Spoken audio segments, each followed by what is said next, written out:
Le premier transfert de Mourinho au Real Madrid, tout est déjà décidé. Accrochez-vous, parce que le premier recrutement de Mourinho au Real Madrid a déjà un nom, un club de départ et un prix. Et quand vous allez l'entendre, vous allez immédiatement comprendre pourquoi le Portugais passe ses journées à convaincre Florentino que ce joueur est la pièce manquante du puzzle.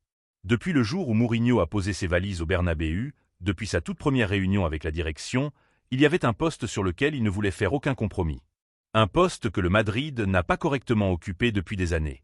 Un poste qui a été le talon d'Achille de l'équipe dans tous les moments difficiles de cette saison catastrophique. Et ce trou béant est sur le point d'être comblé. Qui est ce joueur? De quel club vient-il? Combien le Madrid va-t-il débourser? Restez jusqu'à la fin, parce que je vais vous raconter tout ce qu'il y a derrière cette opération et pourquoi Mourinho dit déjà en privé qu'avec ce joueur dans l'équipe, le Madrid va tout rafler. Pour comprendre l'ampleur de ce recrutement et pourquoi il est si crucial, il faut d'abord comprendre quel a été le vrai problème de cette saison. Et je ne parle pas uniquement du problème des résultats, je parle du problème de fond, du problème structurel, celui qui se cachait sous tout le reste comme une fissure dans les fondations d'un immeuble. Le Madrid avait tout cette saison. Il avait Mbappé, il avait Vinicius, il avait Bellingham, il avait suffisamment de talent individuel pour remporter 3 Ligues des Champions différentes et pourtant il a terminé sans le moindre trophée. 0 titre. Éliminé de la Copa del Rey par Albacete, un club de 2e division. Sorti de la Ligue des Champions en quart de finale face au Bayern, après avoir mené au score à la 80e minute avant de s'effondrer sur une expulsion et 2 buts encaissés dans les dernières secondes. Et le Barça champion de Liga avec Flick et une Lamine Yamal de 18 ans qui faisait ce qu'elle voulait sur le terrain. Comment est-il possible qu'une équipe avec autant de talent ait terminé de cette manière? La réponse est simple et brutale à la fois. Le Madrid n'avait personne pour mettre de l'ordre au milieu de terrain. Il n'avait pas le cerveau, pas le vrai numéro 6, pas le joueur capable de saisir le match par le col quand les choses tournent mal, de calmer les esprits et de remettre l'équipe sur les rails. Et dans le football moderne, c'est aussi important, sinon plus, que d'avoir le meilleur attaquant du monde.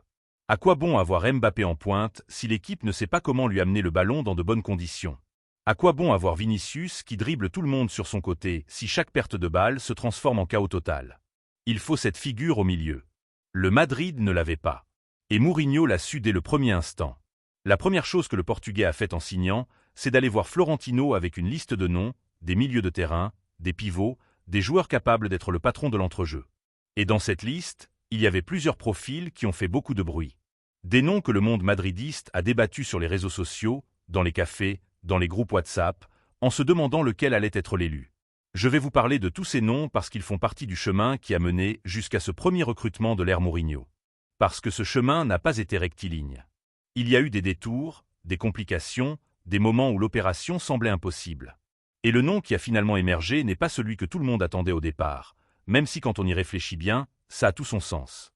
Le premier à avoir été cité avec le plus de force, celui que tout le monde plaçait comme grand favori dès qu'on a su que Mourinho voulait un pivot, c'était Rodri, l'Espagnol de Manchester City, le meilleur milieu défensif du monde selon le Ballon d'Or, le joueur qui fait tourner City quand il est là et qui le fait s'effondrer quand il n'est pas là.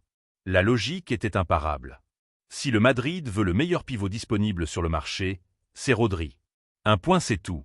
Alors le nom de Rodri a commencé à circuler avec beaucoup d'insistance, les médias se sont emballés, le madridisme s'est emballé aussi et ça semblait parti pour être l'opération historique de l'été.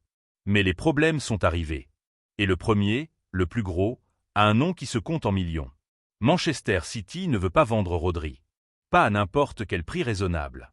Pep Guardiola a fait savoir en privé que Rodri est intransférable, qu'il est le joueur le plus important de son système, que sans lui l'équipe perd toute son identité. Et si City ne veut pas vendre, le Madrid a 2 options. Soit il sort une somme astronomique pour faire plier toute résistance, soit il cherche une autre solution. Les chiffres évoqués comme point de départ d'une éventuelle négociation avoisinaient les 150 millions d'euros pour un joueur qui a déjà 27 ans et qui a traversé des problèmes physiques importants ces derniers mois. Le Madrid a entendu le prix et a décidé d'explorer d'autres pistes. Le deuxième nom à monter en puissance fut Vitinha, le Portugais du PSG, un milieu de terrain complet, technique, intelligent, avec une lecture du jeu remarquable et avec l'avantage supplémentaire que Mourinho le connaît bien, étant de la même nationalité, et lui a toujours suivi la carrière. Vitinha cadrerait parfaitement avec le style de jeu que le Portugais veut mettre en place. Un joueur qui organise, qui distribue, qui ne se cache jamais quand l'équipe en a besoin. Et le PSG, après une saison où les objectifs n'ont pas été pleinement atteints et où des mouvements de effectifs sont prévus cet été, semblait plus ouvert à négocier que City. L'opération Vitinha a commencé à prendre forme, les agents ont bougé, des discussions ont eu lieu et pendant quelques jours, Vitinha semblait le candidat le plus crédible.